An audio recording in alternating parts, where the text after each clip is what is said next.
lesser known and some good things from the past in Tokusatsu. So to start off, does everyone here know what Toku is? Oh, we've got sort of. Okay. So for just the briefest of introductions, Tokusatsu is more or less special effects live action works. So to put this in a Western perspective, if you think about Star Trek, if you think about the Lord of the Rings movies, those would be Tokusatsu. Doctor Who is a great example, and we'll actually touch a bit more about that tonight, actually. When we talk about the big four, there are 4 major franchises in Tokusatsu that are kind of all-encompassing, and they are Kamen Rider, Super Sentai, Godzilla, and Ultraman. If you're interested in learning more about any of those 4, we're going to talk about them tonight, but right now we're here to talk about all the rest. Toku 101 at 7 o'clock. Yeah, but Toku 102 comes first. Alright. We have Garo as this good starting point, I think. Garo was, I think it was 2005? It was 20 years ago, and if any of you are watching GoZuger, it was a wow, that was 20 years ago. Ouch, because one of the main characters of Garo's actor happened to be in this past week's GoZuger. Yes, yeah. So Garo kind of came on the scene. It was in the 2000s. It was a dark adult fairy tale. There really wasn't a lot of Toku aimed at adults at the time. There was like it tended to lean a lot towards children's media. And it was created by Keita Amamiya, who had previously worked on some landmark movies in the 90s for Tokusatsu, like Mechanical Violator and Kaider, and I believe he did Kamen Rider Zetto and what was his name? Kamen Rider J. And it revolves around, has some gorgeous suits. It is sponsored by Pachinko as well, so they get the gambling money in there.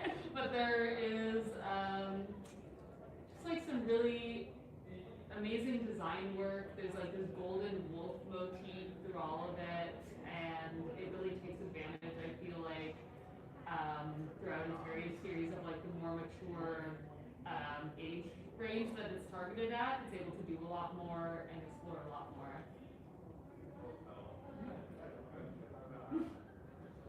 Let's move on to Metal Heroes. Metal Heroes, I'm like immediately excited to talk about because so Metal Heroes is a series that primarily came onto the scene in the 1980s.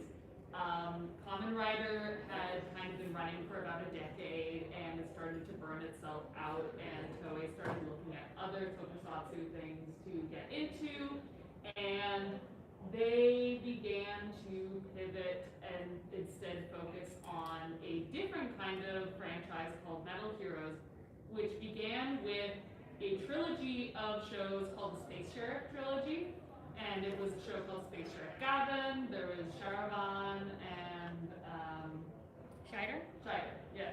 And then there was also in between a bunch of miscellaneous kind of ones. Metal Heroes could then be kind of anything. Like there was Metal Dur, which was sort of an attempt to revive Kaider from earlier years. There was Ninja Jiraiya, which was just, I can't encapsulate Jiraiya into words because it is the most television show to ever television. Anyone can be a ninja. A cowboy can be a ninja. A priest can be a ninja. The Black Knight from Monty Python and the Holy Grail can be a ninja. It's an amazing show and it makes me insane.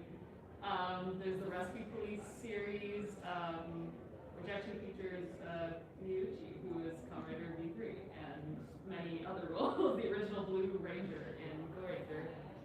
but he smells different. He smells different. Yeah, he's older and he's more mature. And The smells different thing, by the way, is Go Hydra robot movie reference. Yeah.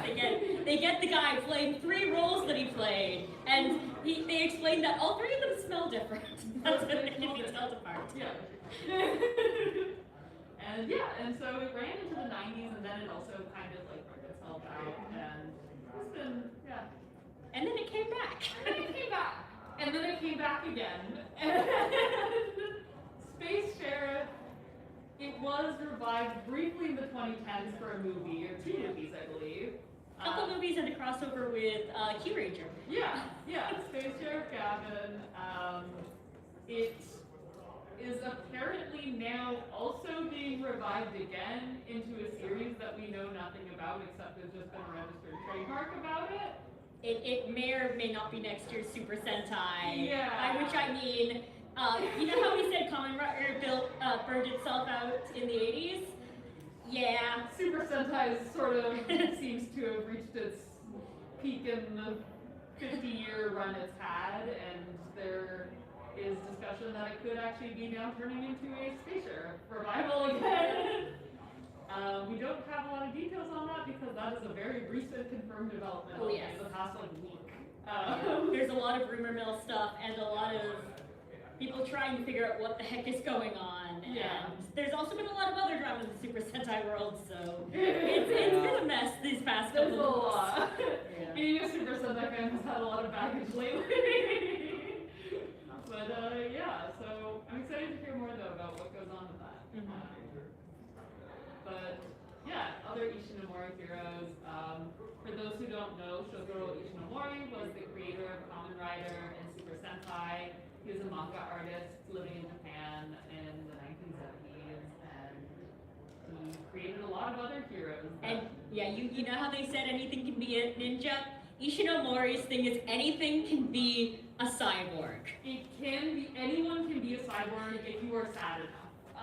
If you have enough feelings about things. Just point at something, go Kaizo Ningen, and you're probably right. Yeah, he's like, this story needs a cyborg who is a person having a crisis about their identity and the ability to do good.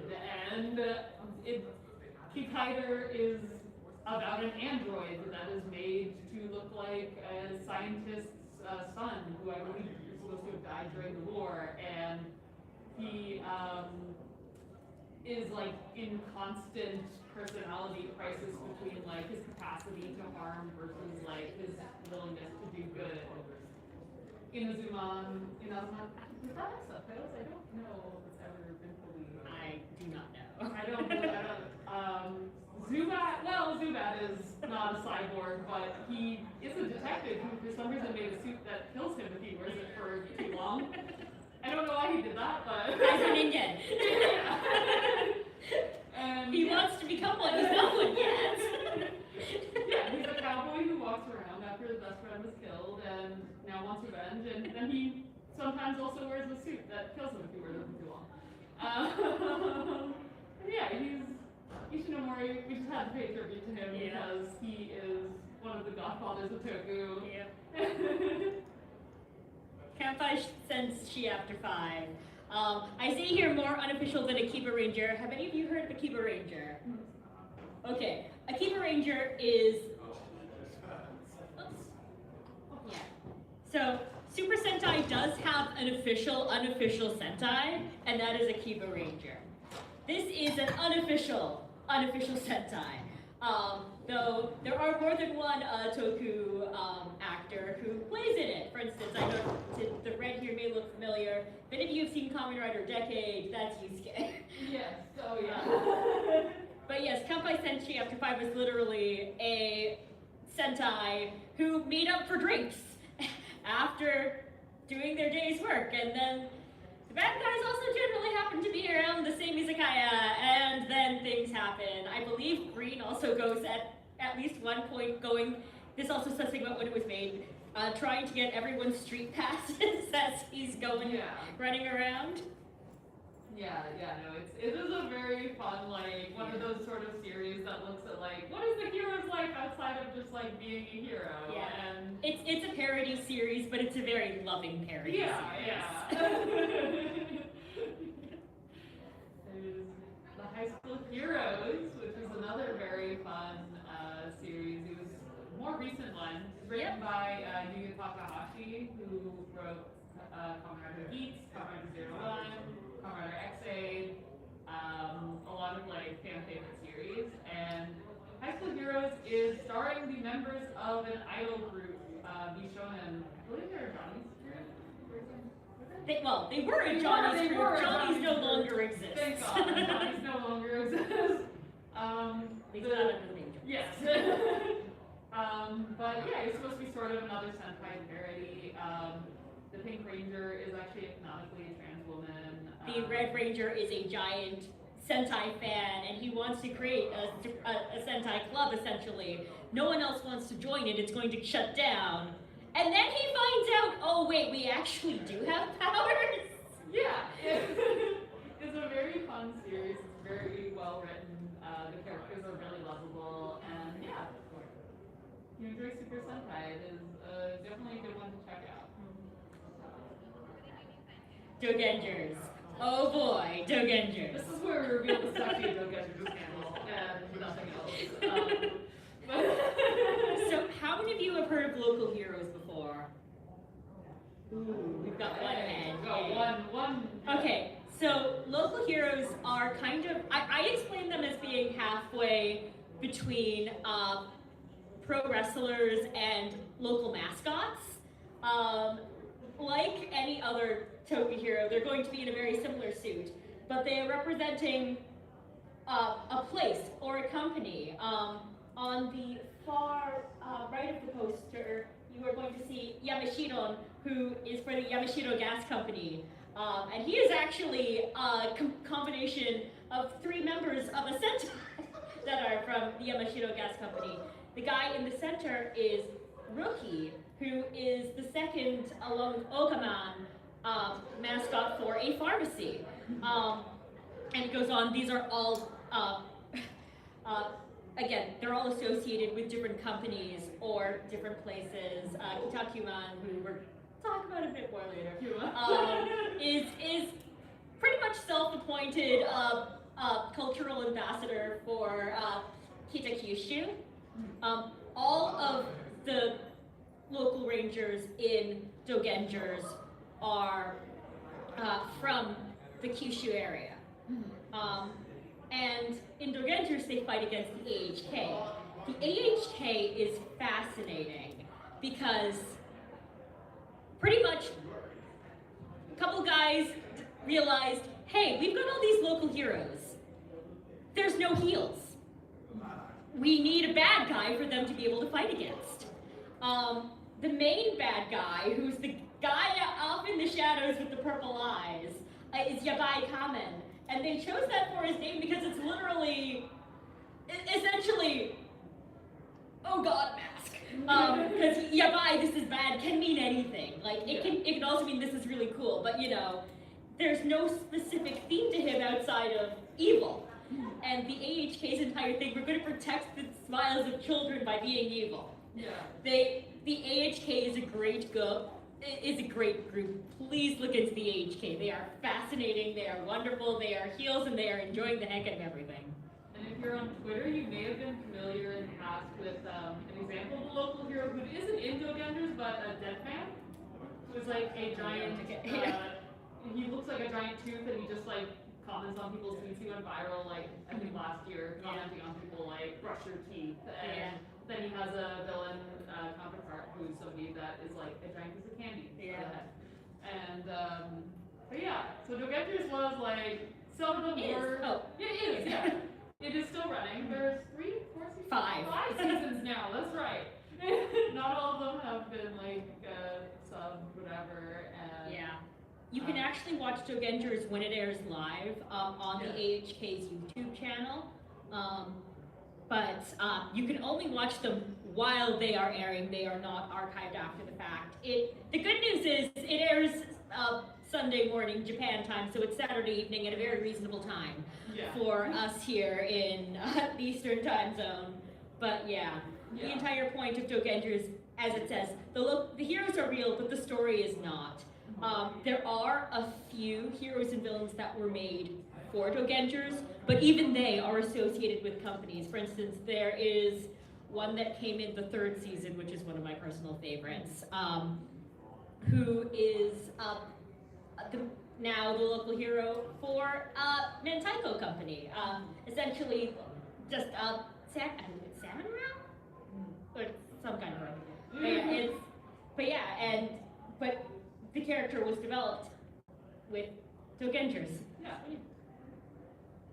Kitaki Man deserves his own slide. This man is doing too much all the time.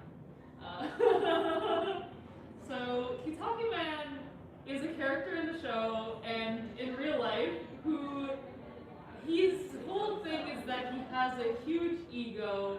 He is depicted in the show as beloved by women. They're always running up to him, and so like he's always depicted like hanging out with women at least.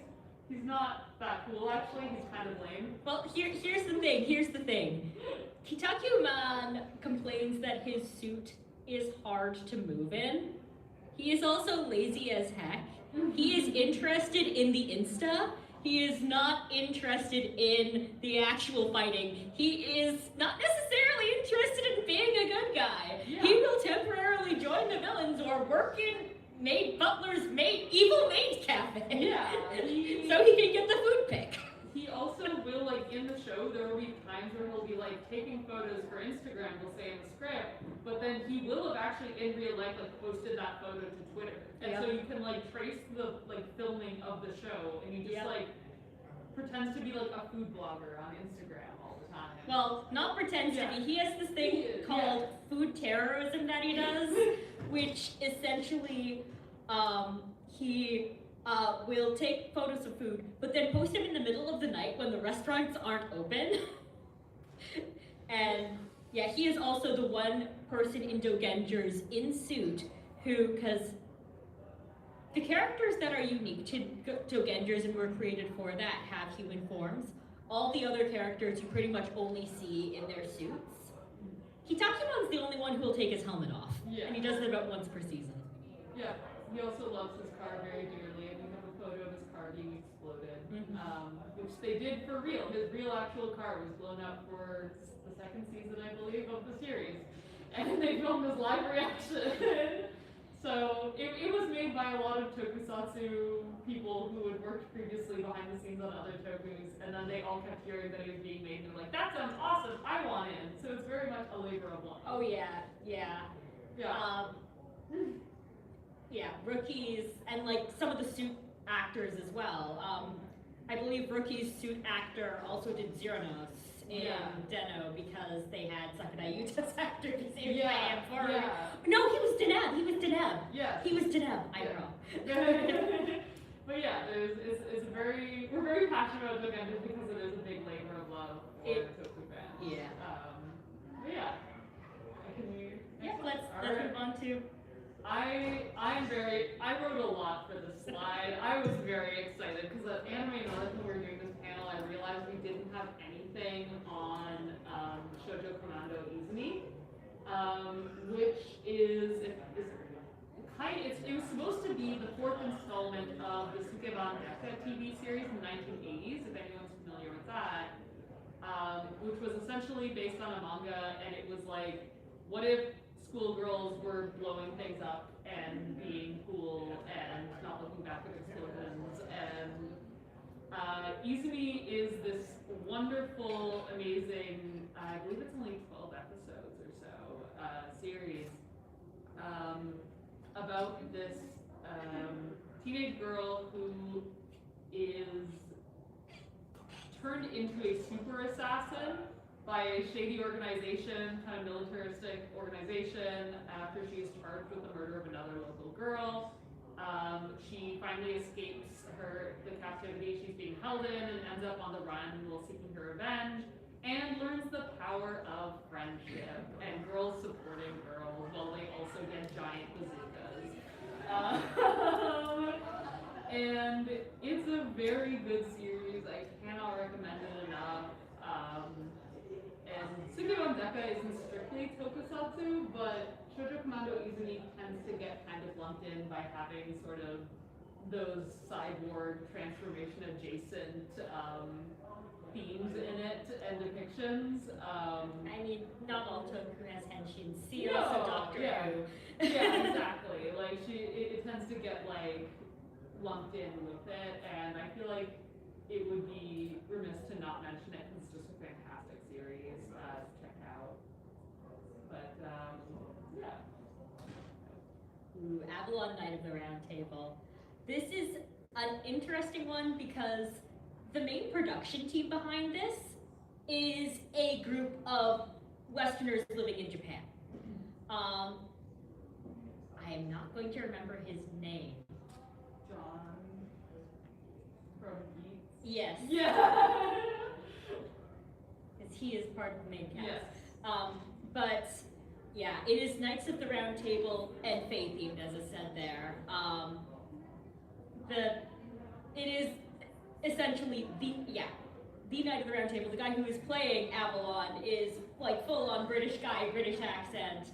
Tom Constantine. Yes, Yeah. Tom Constantine, Yes. I believe, is the head of action sequences. But yeah, this is somewhat low budget Toku, but it is fun. It is all available on YouTube to watch. There are I think they're starting the second season of it. And if you like your King Arthur lore and you want to see a take on that by Westerners in Japan, yeah, this is fun.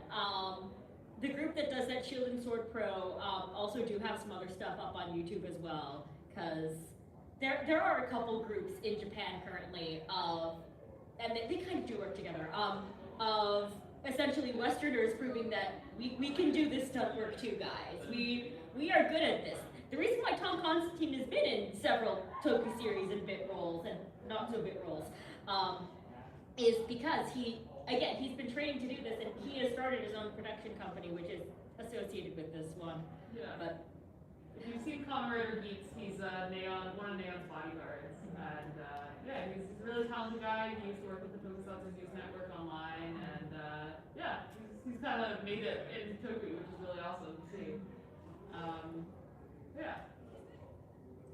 Hero Gundam. Have you seen this one? I need to watch Oh, that you movie. do. I've been wanting to watch this one really badly. Yeah, it's only 3 episodes long, so it's a quick watch, but it is a good one. Parahiro Gundam is, as I said, a para-athlete who's also a superhero. Gundam, first of all, he's played by the guy who played Zio.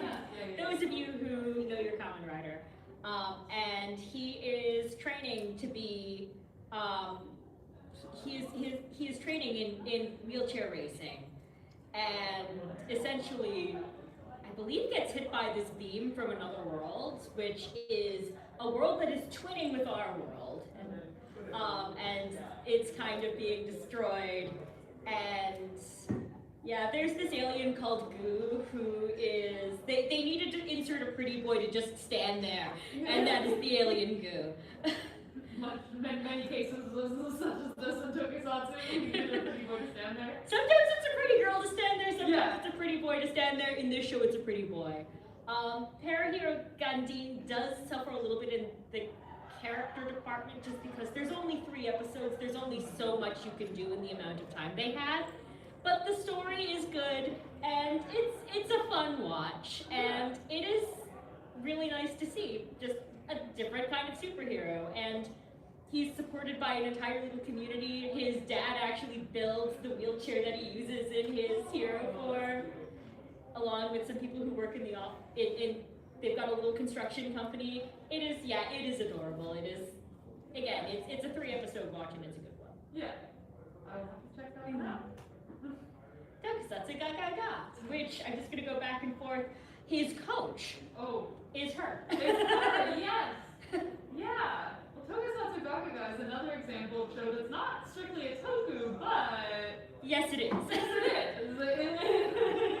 It is a J-drama from 2019 about a woman who is working in an office, and she is a huge Tokusatsu fan, but she struggles with this nerdiness and being afraid to express this, while at the same time these heroes who are a fictional Super Sentai team give her the confidence to, you know, like complete daily tasks and to be courageous at work. And I believe there is even a scene of like her colleagues being like, why, how do you like have the energy to face the day like this? And she's just like, my Red Ranger would and so will I. Yeah, she doesn't say that out loud, that's what she says to herself. She's like in her mind being like, how do I stealth be a nerd here? And like, and then she had to be like, oh well, tokusatsu, like the things we watched as a child give us the strength and and in her mind she's just like, I love tokusatsu! Similarly, in one episode, she is out at karaoke with her coworkers, and she realizes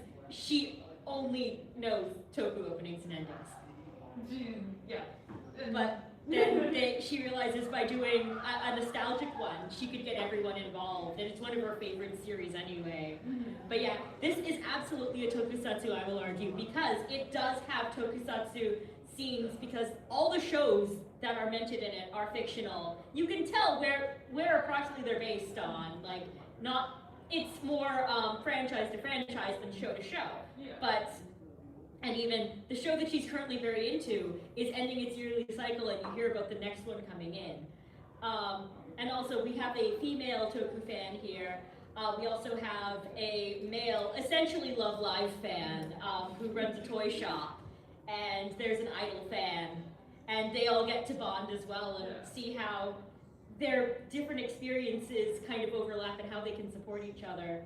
There's also, she is a relatively young adult Toku fan. There's another character who she meets about a decade older, and how their experiences differ. At one point they are both attending the same, Super Sentai and Toku, and I believe other shows as well, often will have live shows in like malls. And things. They actually did one for Ultraman recently in the States. So she is attending her first one. This other woman says she's attending her last one. She's only really interested in the Blue Rangers book.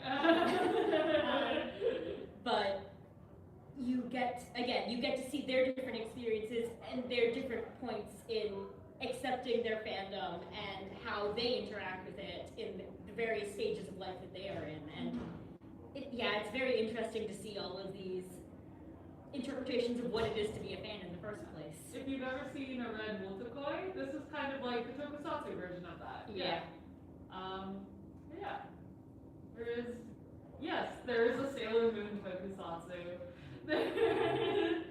It was written by Yasuko Kobayashi, who is famous and very well known. She actually is currently writing the JoJo anime. But previously she wrote classics such as Kamen Rider Den-O, Kamen Rider O's, Shinkenger, which is a Super Sentai, and Tokuger, and Kamen Rider Amazons, and many, many more she's worked on. But yeah, she got to work on writing the Pretty Guardian Sailor Moon tokusatsu series. Yeah. I will say it runs a little dark at times, but Kobayashi loves writing dark. Sailor Moon has its moments anyway. Exactly. There's a couple of things in here that go a little bit darker than some other adaptations of Sailor Moon. But Kobayashi, especially when writing for kids, is very good at balancing that dark with humor. Yeah. And yeah, this is a very fun and interesting take on Sailor Moon. And another thing unique to it is Luna. On the left of the screen, you will see Sailor Luna, who is there's essentially no Chibi Moon in this version. Instead, we have Sailor Luna, who is the cat plush, because Luna's a plush, can transform into a girl and fight alongside them. It's got some notable differences, so even if you've read or watched all the anime manga for Sailor Moon, this has also got its own little twist on things, which is fun. Definitely recommend checking that out if you're a Sailor Moon fan. Oh, Girls Heroine. Girls Heroine, I have not watched actually, personally. Yeah. I've watched a little bit of it, not much, but it is really important to mention because one thing you may have noticed going through the slides so far, with the exception of the Sailor Moon, is how male-heavy tokusatsu is.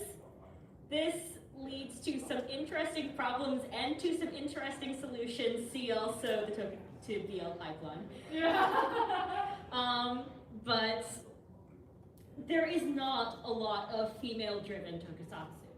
Girls' Heroine is one that is, and kind of like, I'm blanking up, the boys' idol. Time we talked about earlier. High School Heroes. Thank you, High School Heroes. Names, I'm not good at them. Similar to High School Heroes, these girls do actually have idol groups. Each season kind of formed its own idol group, and there are a couple mix and matches and super groups. But yeah, this Girls' Heroine came to an end recently. But yeah, they're all female heroes. They each season, just like Super Sentai, has its own group of girls going through their own challenges. It is very much a kids show. Like, these are girl idols. These are not young women idols. Yeah. These are girl idols. Which is not to say that you have to be a girl to enjoy the show, but it is to say that is the market they were going with. There's a lot of little kid humor. It's a pure kind of her, yeah. Yeah. But yeah, it is. Yeah. Very important to mention, yes, there is girl Toku out there, and there should be more. There should be more, yes. I just put this in recently because it's only, I think, 2, maybe 3 episodes out right now. It's currently airing, and I watched the first 2 the other day. And I felt like it was a good thing to bring up. So, Masked Ninja Akakage is a reboot of a popular 1960s manga, anime, tokusatsu series. It was originally a manga, and then it just got adapted into many formats. And this one is directed by Takashi Miike, who some people you may know if you enjoy some J-horror. He's done Ichi the Killer Audition, which is like a terribly grotesque film. But he's also done his own Toku parody movies called Zebra Man. And he's just like a really interesting filmmaker who loves to make things that really look like they were made with $20 and a dream. And that really fits the vibe of a 1960s Toku reboot, I think. The basic premise is that Akakage is a ninja in the 16th century feudal Japan. He's bound into serving Oda Nobunaga and begins fighting monsters summoned by an evil cult in order to help keep the peace and unite the nation.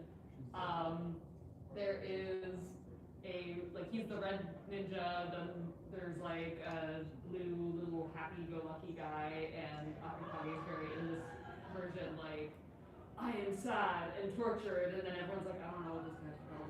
This is like horrifying. And they force friendship upon him. But the show I really appreciated so far was that they use a lot of practical effects that look very similar to what they were using in stuff like Star Trek and things like that. Like they have a scene with like a sound stage where you can very clearly see the sky in the background is just like an actual matte painted background or like a kind of like projected light, and just like it's very practical effects heavy, which I really loved the feeling of, because it has that like sort of cheapness to it, but it's well done.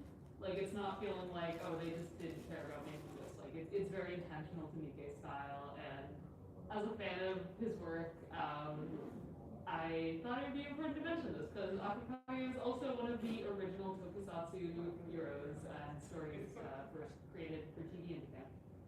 Yeah. Speaking about things with, you can tell, you can see the old tokusatsu thing. SSS Gridman is an anime, but there's a big but here. It is so tokusatsu based that the Daikaiju, you can see where the zipper is. They have put in the details of, they are essentially making animated forms of the costumes that people would wear to be kaiju, rather than making unrealistic kaiju that you could only have in animation because it wouldn't fit a human form. You can literally see how the actor inside the suit would be doing things. And that is just something that is so neat to see in something that was originally created as an anime. Yeah, no, it's made with a lot of passion behind it. And yeah, it had the live. Is it based on a form of was it a live action? I believe. I believe in the 90s there was something connected to it. Unless I'm misremembering. Who knows? Maybe I'm crazy and I've watched too many episodes of television. But let's double check. Yes. Live fact checking. We're doing live fact checking at this panel. Hey, I've done it for other things before. Yeah. I believe it started off as. That's just the anime. I believe so. Well, maybe I'm just hallucinating things. Yeah, it is done with Tsuburaya though. Oh, so. it's Tsuburaya. Okay, Yeah. Tsuburaya makes Ultraman. So Yeah. it is made with a lot of love in there. But yeah, no. There is some newer anime as well that we've also had come out recently. That's very clearly Kamen Rider based or Super Sentai based. Yeah, or well, I've got a game in here as well. Yeah. But so, have any of you watched Mr. Villain's Day Off? Oh, one hand. One hand. Oh my gosh! Like Mr. Villain's Day Off is essentially the POV of a general in the group of villains who have come from outer space to take over the world. Except he really enjoys, like, he believes in keeping his work at work and his home at home. He loves his days off, loves treating himself, and especially loves pandas. There is so much lore that we have yet to learn, because the world that has been built, this started off as a webcomic. There is an anime that's, it's worth a watch. But there is so much lore that we don't know yet, but rich worlds, both behind the villain organization, who there are people on their homeworld in cryosleep, we know.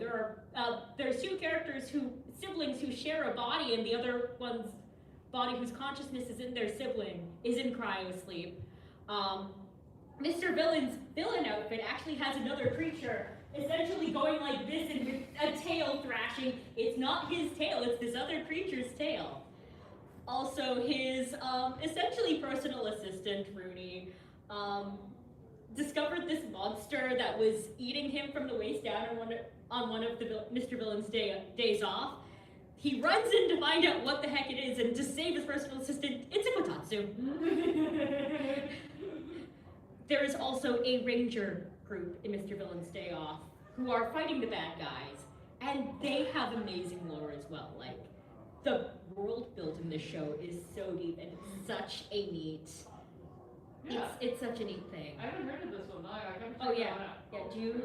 I have not watched Kojima Wants to Be a Kamen Rider, but I've seen a lot about it. And I am curious because I love Showa Kamen Rider, and I have seen the clips of the Tackle Hero. Is this produced by Toei? Do you know? I was always curious about that. It was very much so. I know about a guy who wants to be a Kamen Rider really badly, from what I can tell, and I've just seen some awesome clips of the female hero on the right side of the picture in the middle there, in the yellow, who's based on Tackle, who was one of the first female heroes in Kamen Rider series in the 1970s. I have seen Love After World Domination, which is incredibly fun. Has anyone else seen that one? Alright, yeah. It is essentially about a Red Ranger who falls in love with the villainess, who's a general of the enemy team. It's a very sweet romance anime, but it's also full of a lot of references. The manga even more so, I found. Like, they were just openly referencing Kamen Rider Pies and things like that in there. And I haven't heard of Chroma Squad. Oh my goodness! Have any of you played Chroma Squad? Oh yay! There's two of you! Hooray! So Chroma Squad is based on Power Rangers because Toei said that they couldn't use Super Sentai. But Chroma Squad is a game in which it's a tactical RPG in which you get to essentially you are part of a group of stunt workers and you were working on essentially the Power Rangers, and you were being treated like crap. So you guys go, you know what, we're done here. We're gonna make our own show. It's gonna be great. We found this big, like, head in a jar type prop, like giant head in a jar type prop that we could use at Cerebro. It's gonna be great. Oh my god. No, Cerebro does come to life, and they do actually become an actual proper Sentai. But the thing is, it is done as though this were a TV show. There are multiple seasons to this TV show, and It's a game? it's a game, yes. Oh, it's on Steam. It is on Steam. Amazing. And you get, and their story unfolds, and depending on the choices you make, there are actually 3 different endings to the game, and I believe some kind of sub-endings to at least one of them. But there is a Metal Heroes ending, there is a Kamen Rider ending, and I'm trying to remember if the third one's an Ultraman ending, but there are different endings you can get, depending on your choices a couple times throughout the show. But yeah, it's fun. You can choose who's going to be on your team. I believe there's a beaver who can be one of your Sentai if you want them to be. Oh my gosh. You get to there is some resource management. You have to design your suits, decide where you're going to allocate your budget so that you can be able to defeat the bad guys, because you are fighting bad guys, but also be able to get the ratings high enough that your show's going to be able to continue. And so you want everything to look nice, but you also want it to be durable, but you also need to be able to pay your staff. Oh my gosh. Okay, this sounds good. I like the resource. It is. Chroma Squad is a fun play, and if you like Toku, then you get to make your own little Super Sentai, and you get to have fun with it. Yeah. Something I just remembered actually that I want to mention just because I know we're about to finish up here is Clamp actually, who made Cardcaptor Sakura and all sorts of Triple X Pollock, all sorts of things. They actually had a manga in the 90s called Nucleon, and it is basically their BL Metal Hero series that they made.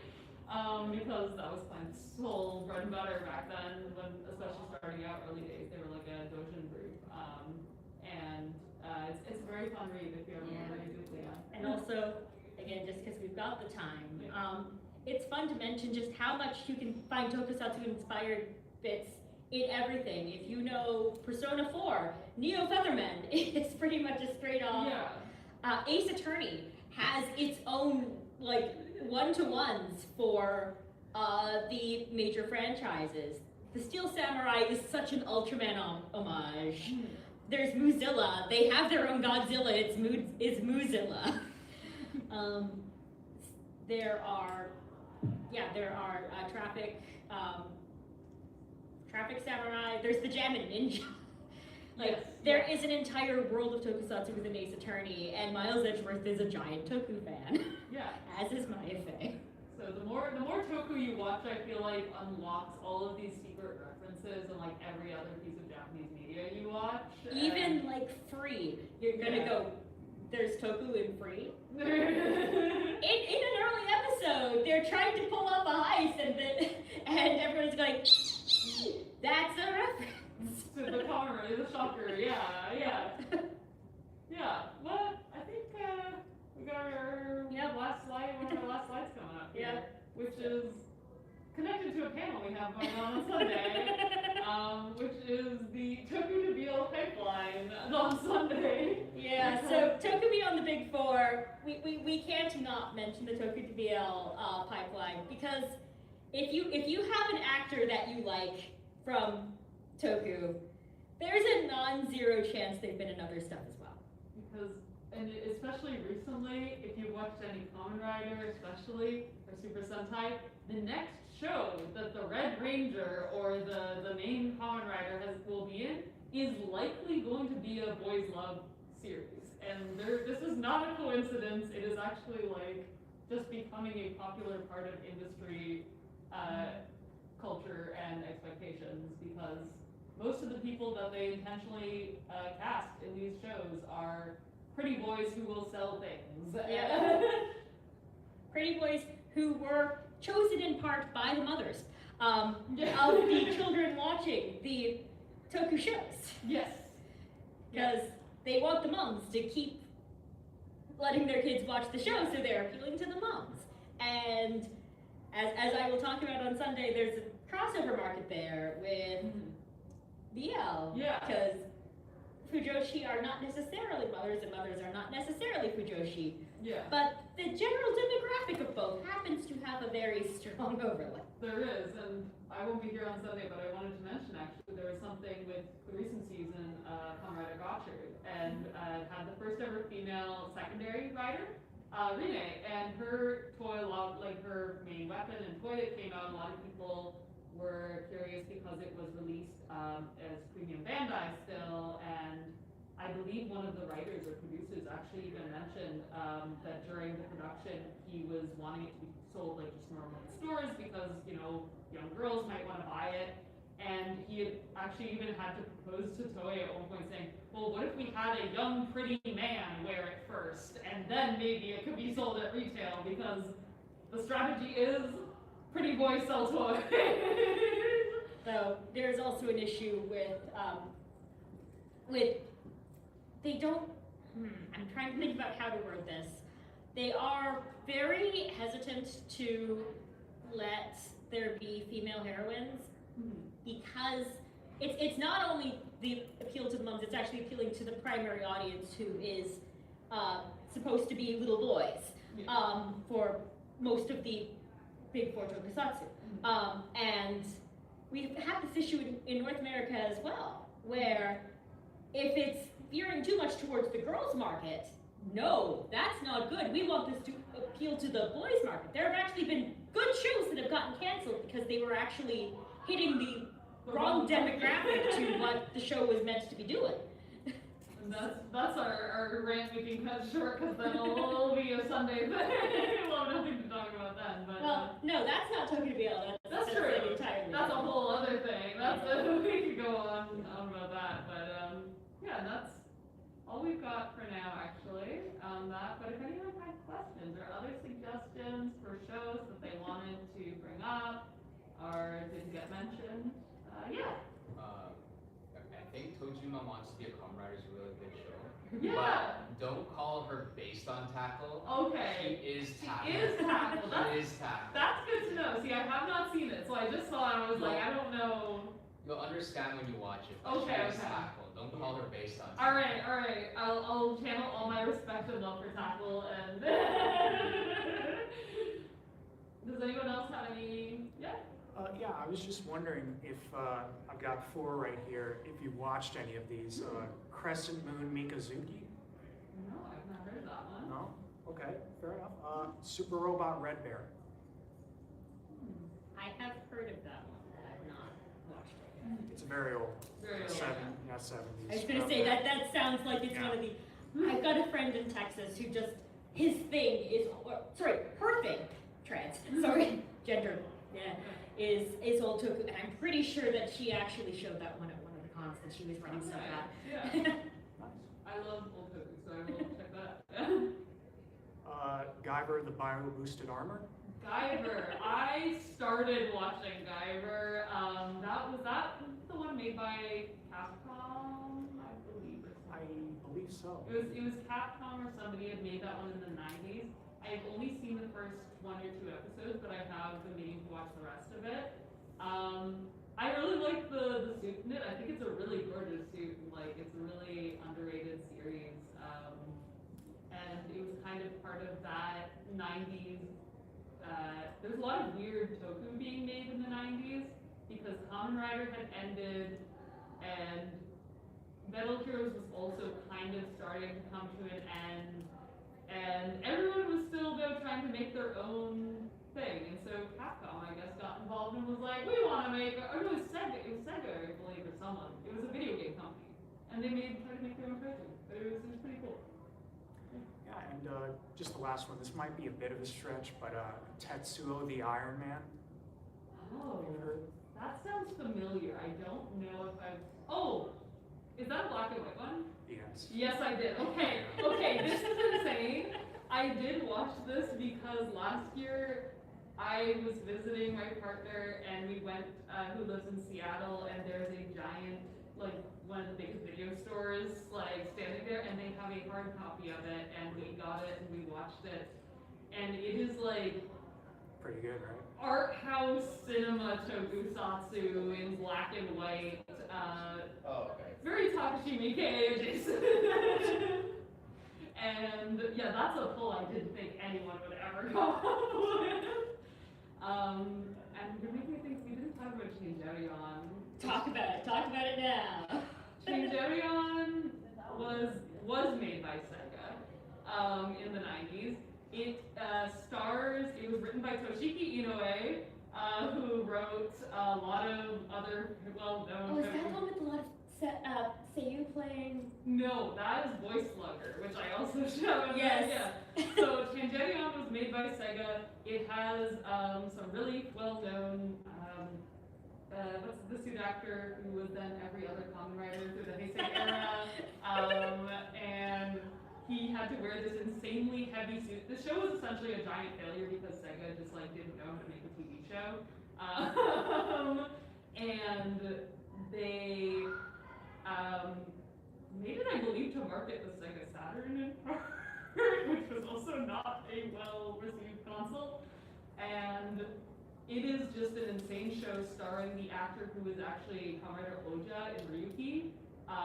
Except he is not playing a sick, insane criminal. He is playing a very stupid private detective who loves women and will do anything for them and is just kind of like Oteo from Kamen Rider Kiba, if you have seen that. Who also played another comic. And it's a show that gets canceled like towards the end and just gets driven off the rails as a result because they're like, all right, the show's canceled, might as well just drive the whole thing off a cliff. And it is very funny to watch. And there's a scene in the opening where it's this like the suit actor standing in this giant heavy like plastic crystal resin suit on a beach, and apparently the story with that shot of like being filmed from the air is the suit actor said the tide was starting to come in and the suit was so heavy he could not move in it, and so he thought that the film crew was going to leave him standing on the beach to drown and the ocean just coming in on him.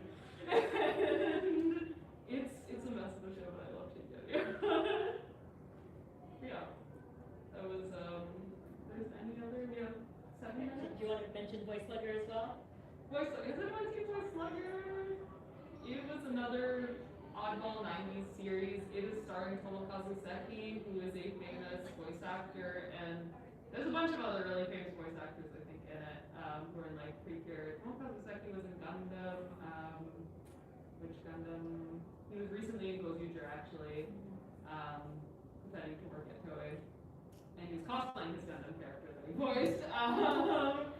And the premise of Voice Slugger is that they're another kind of Sentai parody team, except all of the cast are played by well-known voice actors. And for some reason, they decided to have the creative decision of all of their lines are ADR dubbed over after in anime voices. So it's live action, But everyone's talking like this for some reason. and they do like 4 or 5 episodes that are very light and silly. And then they were like, you know what, this isn't working.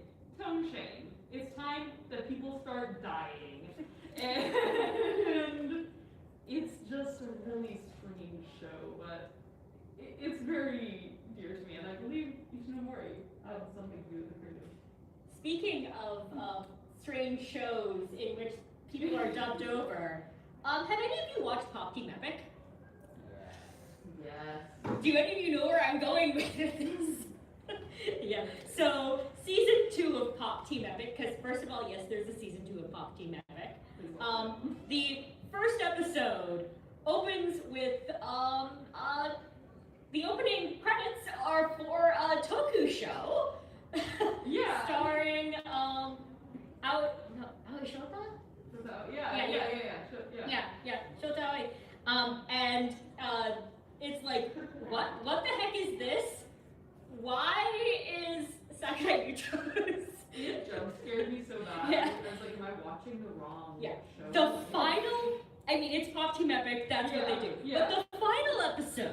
of season 2 of Pop Team Epic is one episode, which is essentially the entire show of this tokusatsu, in which you have, do you remember Sakura Yuto's actor's name? I know because he shows up and I'm like, wow, it's my It's very good friend, Nakamura. Sakura It's Nakamura something. But anyway, there is a Seiyu who also plays BJ Stagg and a bunch of other characters with the same name, but different kanji. Yeah. There are 2 of Sakura Yuto's, like, he plays 2 different characters. One of them is overdubbed by the other guy with the same name. Oh, it's a deep cut, yeah. It is a deep That's cut. A deep cut. But, like, you get this entire thing, like, it's, there's also multiple shota always in it. There's the whole time thing, there's a whole, like, multiple universes thing going on. And they get it done in half an hour, and it's really fun. Yeah. But yeah, Pop Team Epic has an entire Toku thing that's part of it now, and it's surprisingly good for a show that's all about trolling the audience. Yeah. And we have about 4 minutes left, it looks like. So if anyone has any final suggestions or shows or anything you want to talk about, touch on? If not, For those of you who are interested in learning more about the main 4 of Toku, who, as we mentioned at the beginning, a lot of people who come in since then, are Super Sentai, Kamen Rider, Ultraman, and Godzilla. We are going to be talking about them and a bit more about places to get into tokusatsu in more of a general sense at 7 o'clock tonight in this very room. So feel free to come and join us then for more nerdery. You get to hear us yell about the more mainstream series. yeah, and yeah, we can get into more popular shows that people may have more experience watching then. But And at this time on Sunday, you can come and join me for more of that. very, very passionate about the Toku Meal pipeline. I have thoughts. Yeah. I have thoughts, and I know other people have recs. And between those 2 things, Yeah. we're gonna have a fun time. This blew up on Twitter apparently. Somebody screen capped the fact that the panel's going on and that was fun to see. But yeah, I think we're pretty much done there. So thank you for coming out, guys. Thank you for joining Yeah. us, and please enjoy more obscure Toku. Please watch your shows.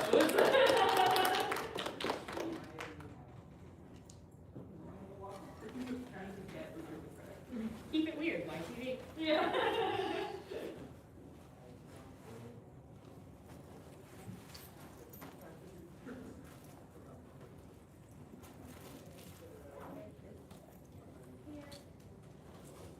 That'd be cool.